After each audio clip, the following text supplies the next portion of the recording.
I'm done. I'm saved. I splashed water all over the place, messed up the folks' sound system. I got to shine like them women in the church, and I thought I was saved. Thank you, Jesus. I was like, Jesus, I'm saved, you know. Then I heard a sermon. Go into hell, sir. And I said, I need to go back up there and accept Jesus Christ again. I accepted Jesus Christ 13 times before I did it for real. Because I thought I had to do it over and over and over and over again. Because every time I went out and did something that I didn't have no business doing, I thought I wasn't saved, so I need to go do it again.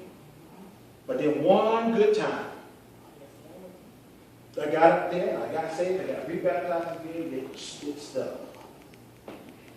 And it was already stuck from the beginning, but I didn't know. I wasn't sure. And because I wasn't sure, I had to make sure. So I had to go do it again. Yeah, it was, and now sometimes I sit up there and I say stuff, and I say, I'm like, ooh, I want to God. But because God has grace and mercy and favor, Father, you have to give me that one snap. If I could have grabbed it and snapped it and put it back in my mouth, I would have. But since I couldn't, God, I thank you. I praise you for your grace and your mercy. It keeps me sane. As you know, folks will get on your nerves. Will cause you to say something and do stuff you ain't got no business. And then always somebody walk up behind you. I thought you was a preacher. I still am. In the name of Jesus. I just needed to get that one off my chest. But it makes you humble to believe and read this, that okay, they had a chance to even see Jesus for themselves. And was able to really have one that didn't even believe it. He said, you look like him. But later he said, go ahead. Yep. Put your finger in it. Some folks you got to say, go ahead. Taste and see. You follow him, I promise you. I said, it's not always going to go smooth, but it's going to be easy. You can get through things a little easy. I tell folks all the time, I said, look, let me tell you this. I'm going to tell you this. Walking in Christ is not going to be easy. It's free, but it's not always easy. Not cheap. It's not cheap. It's going to cost you something. It's going to cost you your life. Mm-hmm. But it's not. But it makes things easier. Mm-hmm. When problems come, you have somewhere you can turn. Right now, you ain't got nobody you can turn. Mm-hmm. I can call on God and call on our Father. Yeah, God. But can you?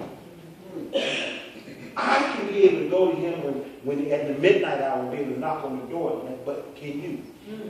I have access to this man when most folks don't have access to it. Why? Because we formed that relationship. It took 14 years to get there. I got a relationship with him. Everybody else can't get to him like I can. And if you really want to know the truth, I can't get to him like she can.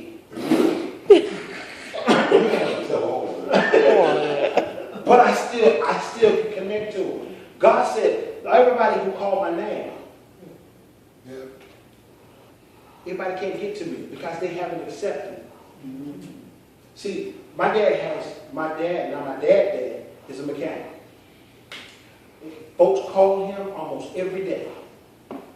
And when they call him, he'll say, I have to get to you such and such day. But when I call him, he comes to my job. Right. He dropped what he's doing and he comes to my job. That's like God. When you call him, he comes right to where you are. And he comes right to where you are. Then that's makes the benefits of accepting him and accepting Christ.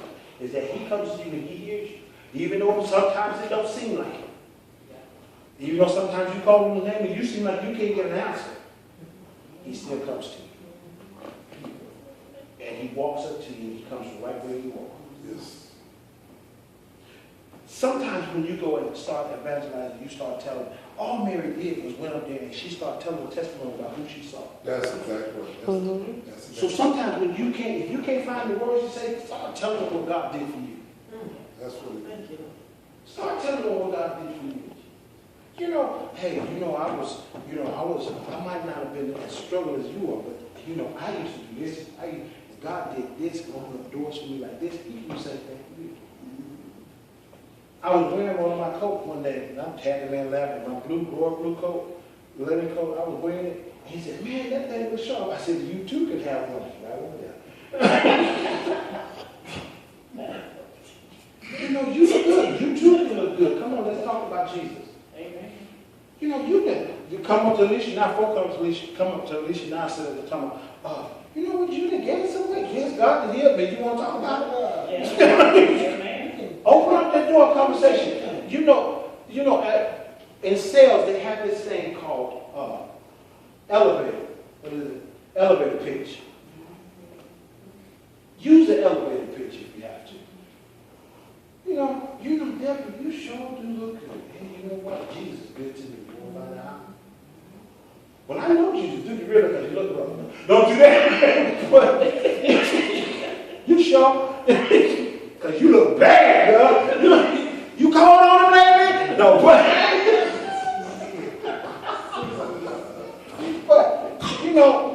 open up the door and start talking to him.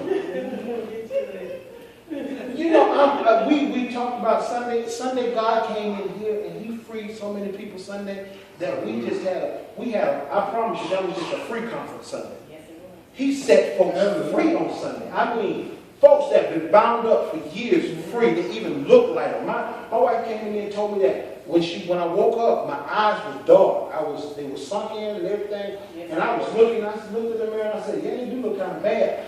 I sat in the room. And I actually thought I was going to die because I couldn't breathe. I couldn't breathe. My stomach was acting up. I'm telling this for the folks that wasn't here Sunday. I woke up Sunday morning and my mouth was full of blood. Everything. I don't know what was going on. I just didn't feel good. And I got inside this place and I came out here and they were singing my Severica and Elder Ravana was singing my song. And I ran out the door and I had to come out here and preach myself out. That's what you got to do. Literally, I had to come out and preach myself out. And God said, you're healed. Amen. And I said, we're free. Everybody is free. He didn't only break the chains, but He broke the shackles. Free. Folk walked up to me yesterday when I went to work and they said, I said, good morning, y'all. How y'all doing? They said, what's wrong with you? What do you mean, what's wrong with me? I wonder you are not getting on my nerve today. I'm a child. And they saw me jumping up and there, and they said, well, what's going on with you? What happened? I said, God freed me this Sunday, and guess what? Before the end of the week, all y'all going to be free too, because I'm going to bring y'all out of everything that you left out. Hallelujah. Amen. You got to go in and start saying those things. Be bold about what God did for you. Be bold about who God is to you. Be bold about talking about it. Be bold about telling them about it. Stop being so scared about telling about what God did for you because you think folks going to start judging you, start talking about you because you ain't said because you scared of what folks going to say about you. Good, talk about me. If that's all you got to talk about, they talking about a plane that went down over there and they looking for how they got down. They're talking about all the stuff that's going on with President Obama. They're talking about the child that all the children have been left in the car. They're talking about the little child that was left on the porch eating bugs. And all you got to talk about is me. Good, keep talking. Must be important. Must be important. You're the best advertisement I got yet. That's it. Free.